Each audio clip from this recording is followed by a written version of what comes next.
말씀 속에 깊은 장래 믿음으로 하나 되어 주님의 뜻 따라가네. 요한복음 6장 66절에서 71절까지의 말씀 가지고 주님께 머무는 제자라는 제목으로 말씀을 나누려고 합니다. 우리는 신앙이라는 것을 어떻게 표현하자면, 한마디로 표현하자면 주님을 따르는 삶입니다. 신앙이 뭐냐라고 했을 때 다른 많은 이야기를 할 수 있습니다. 그 가운데에서도 어쩌면 딱 한 가지를 얘기해보라 하면 제가 생각할 때는 주님을 따르는 삶이다라는 겁니다. 신앙이라는 것이. 하지만 그 신앙 가지고 사는 것, 주님을 따르면서 사는 것, 그게 쉽습니까? 여러분 쉽습니까? 어렵습니다. 네, 어렵죠. 진짜 어렵습니다. 쉬운 일이 아니죠. 그 어려움은 우리만 가지고 있는 게 아니라 이 당시 예수님을 따르던 당시에 제자들도 어려웠다라는 겁니다. 그래서 이 제자들조차도 주님을 따르다가 주님의 말씀이 너무나 어려워서 저렇게 어떻게 내가 살지? 그래서 주님을 따르다가 주님을 버리고 다른 길로 간 사람들이 많이 있습니다. 오늘 이제 본문의 내용이 그 이야기를 하고 있는 겁니다. 오늘 본문은 이 6장 전체적으로 보면 하나의 그 이야기 줄기로 이어져 간다고 해도 과언이 아닙니다. 제일 처음에는 오병이어의 사건이 일어납니다. 그 오병이어의 사건, 즉 그 기적을 보고 많은 사람들이 예수님을 쫓아왔습니다. 예수님을 따라다녔습니다. 그러나 예수님께서는 그들에게 이렇게 도전적인 말씀을 하십니다. 내가 곧 생명의 떡이다. 내가 곧 생명의 떡이다. 내 살을 먹고 내 피를 마시는 자는 영생을 얻는다. 이 말씀을 따라온 많은 사람들에게 하신 거예요. 야, 너희들 지금 오병이어의 기적 그거를 체험하고 나서 먹을 것이 더 없는가 하고 이렇게 따라오는데, 사실은 내가 생명의 떡이다. 그리고 내 살과 내 피를 마셔야 영생을 얻는 것이다. 이렇게 이야기를 하시는 것이죠. 이 말씀은 곧 뭐겠습니까?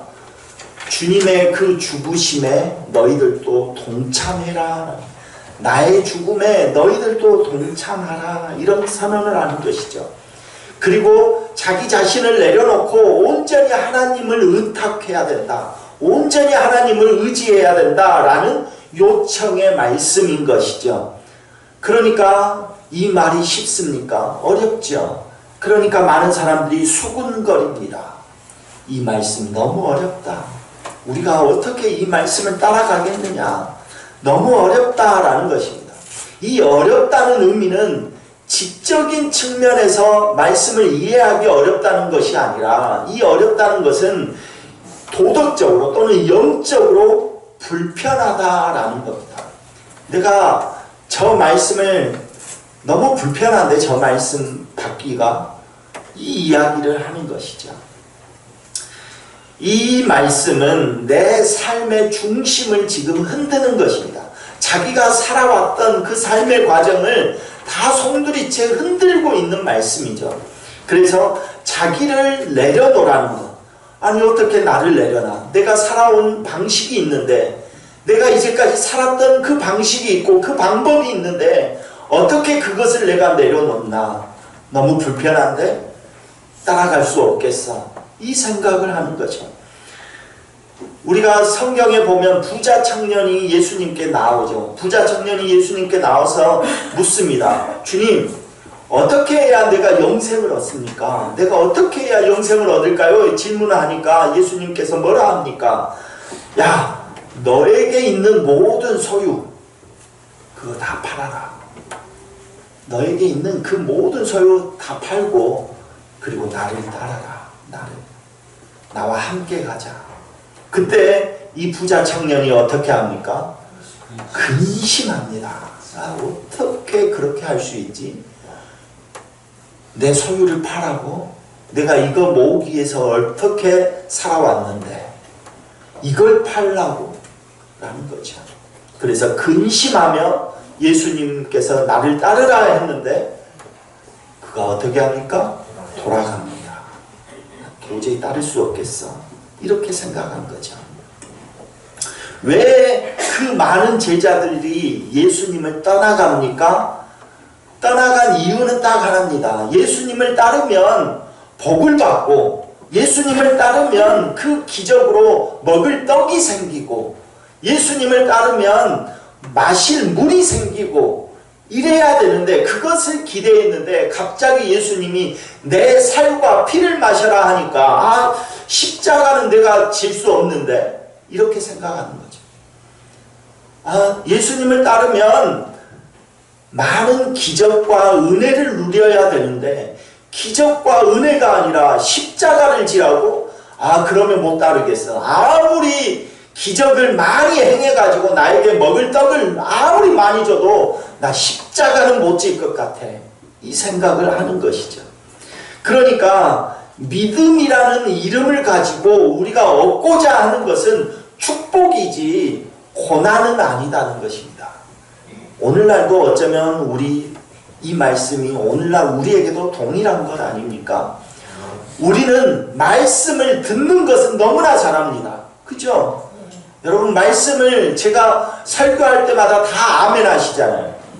그죠? 그리고 집에 갔다가 돌아오시면서 어떻게 합니까? 기도할 때 오늘 또 기도할 때 그러잖아요. 주님 저는 죄인입니다. 이렇게 얘기하잖아요. 말씀을 들을 때는 좋아요. 말씀을 듣는 것은 좋지만 그 말씀이 내 죄를 찌르고 내 죄를 드러내고 나를 용서해달라고 회개를 촉구하면 우리는 그때부터 어떻게 합니까? 거리두기를 합니다. 거리두기. 나는 말씀을 통해서 무엇을 얻으려고 하는가 한번 생각을 해봐야 됩니다. 신앙은 정보를 주고받는 자리가 아닙니다.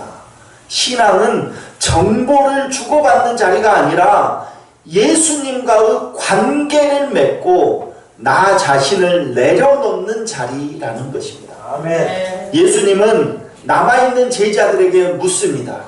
이제 예수님의 그 도전적인 말씀 가운데 알고 우리는 안 돼 하고 많은 제자들이 떠나갔거든요. 떠나가고 나니까 예수님께서 12제자에게 묻습니다. 너희도 가려느냐? 묻습니다. 너희도 가려느냐? 이 질문은 단순한 권유형이 아닙니다. 믿음을 요구하는 시험입니다. 믿음을 요구하는 것이죠. 그때 베드로가 어떻게 대답합니까? 주여, 영생의 말씀이 여기 있사온데, 영생의 말씀이 주님께 있사온데 내가 어디를 가겠습니까? 이렇게 대답을 합니다. 이 고백은 어쩌면 이 베드로가 나는 주님이 하신 그 말씀 나는 믿고 따를 수 있어요. 예수님 십자가 지십니까? 나도 십자가 질 수 있어요. 나 그 말씀 받아들일 수 있어요. 해서 이 말을 한 거 아닙니다. 이 고백한 거 아닙니다. 우리가 다 알잖아요. 예수님이 붙잡혀 가실 때 베드로가 어떻게 도망쳤는지 우리 다 알잖아요. 그럼에도 불구하고 베드로는 오늘 말씀에서 주님 영생의 말씀이 여기 있사온데 내가 어디를 갑니까? 라고 하는 이 말씀은 내가 받아들일 수 있어서 한 것이 아니라 이해할 수 없고 받아들이기 어려운 상황이지만 그럼에도 불구하고 아무리 생각해봐도 예수님 외에는 답이 없는 것 같다라는 생각을 하는 것이죠. 그러면 예수님을 떠나서 내가 살면 더 잘 살고 나는 더 풍족하고 더 좋고 그러냐? 아무리 생각해봐도 예수님 외에는 그럴 수 없다라고 깨달은 것이죠. 예수님 외에는 답이 없습니다라는 고백이 이 고백인 것입니다. 욥은 모든 것을 잃습니다. 자기 재산도 잃고 자기 자녀들도 잃고 자기 부인은 자기를 저주하며 떠나갑니다. 그럼에도 불구하고 욥은 끝까지 예수님을, 우리 하나님을 버리지 않습니다. 하나님을 떠나지 않습니다. 신앙은 바로 그런 것입니다. 신앙은 바로 그렇게 주님을 따르는 것입니다. 어쩔 때는 내가 이해되지 않아도, 어쩔 때는 왜 나에게 이런 상황이 초래되어 있는지 그거 다 우리는 몰라도, 내가 이해하고 있는 것이 아니더라도 그래도 신앙은 주님께 머무는 것입니다. 머무는 것입니다. 우리는 주님 외에 갈 곳이 없음을 우리는 깨달아야 됩니다. 주님 외에 갈 곳이 어디 있습니까? 여러분 신앙생활 여기서 하시다가 저기 절에 가시렵니까? 절에 가면 더 좋습니까? 아니잖아요. 주님 외에는 답이 없습니다. 주님 외에는. 우리의 신앙 여정은 때로는 흔들릴 수 있습니다. 때로는 흔들릴 수 있고 때로는 오해해서 시험에 들 수도 있습니다. 그러나 주님은 오늘 우리에게 묻습니다. 너희도 가려느냐? 너희도 가려느냐? 그리고 우리는 그 질문에 어떻게 대답해야 되겠습니까? 오늘 이 베드로 고백이 오늘 우리의 고백이 되어야 되죠. 주님, 영생의 말씀이 여기 있사오니, 주님, 영생의 말씀이 주님께 있사온데 내가 어디로 가겠습니까? 주님께 머무는 것이죠. 주님께 머무는 것입니다. 신앙의 본질은 그래서 머무름에 있는 것입니다. 때로는 이해할 수 없습니다. 때로는 왜 나에게 이런 일이 있는지 모릅니다. 왜 하나님은 자꾸만 나에게 어려운 길로만 가라고 하는지 모릅니다. 그럼에도 불구하고 우리의 신앙의 본질은 주님께 머무는 곳에 바로 본질이 있는 것입니다. 주님께 머무는 것, 그것이 제자의 길입니다. 다른 사람들은 이 오병이어의 그 기적을 보고 다른 사람들은 다 주님을 함께 따랐어요. 그런데 주님은 함께 다 따라왔는데 예수님의 그 말씀 한마디에 다 우수수 떠나가 버리잖아요. 그러나 12제자들은 어떻게 합니까? 끝까지 주님 곁에 머뭅니다. 그들이 뛰어나서 아닙니다. 12제자가 학식이 높아서 예수님 말씀 다 받아들일 수 있어서 아닙니다. 그들은 학식이 있지 않았어요. 그들은 완벽해서 주님 곁에 있었던 건 아닙니다. 예수님이 하는 말 우리는 다 그대로 행할 수 있어 라고 해서 머문 것 아닙니다. 그냥 이 제자는 예수님 외에는 답이 없다는 걸 알고 있었습니다. 예수님이 우리를 인도하실 것이라는 믿음이 있는 것이죠.